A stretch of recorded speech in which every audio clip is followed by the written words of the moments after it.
বিসমিল্লাহির রহমানির রহিম। ডিম ডাল এনেছ? ভাত দাও তো, খেতে লেগেছে। ভাত খাবেন? আচ্ছা দেন ভাত দিয়ে। কি তরকারি এনেছ? মাছ এনেছে দেন। এই যে শাক আর সিমের ভাজি। কিসের শাক দিলে? পালং শাক। আর এটি সিমার আলো? তো ডিম রাঁধে দেখুন যা আছে। ইলিশ খান? পালং শাক ভাল লাগে তো, ইয়াদি রাঁধে। বিসমিল্লাহির রহমানির রহিম। আচ্ছা ডিম আর আলু। আলহামদুলিল্লাহ রাব্বিল আলামিন। যাক ভালোই আছে তো রান্না। কে রাঁধিছে গো? মারে দিস। ভালোই লাগছে। প্রিয়মণি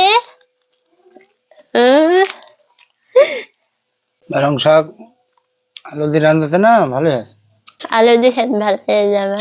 তারপরে খাইলেন? আর এই ডিম ডাল এনেছ?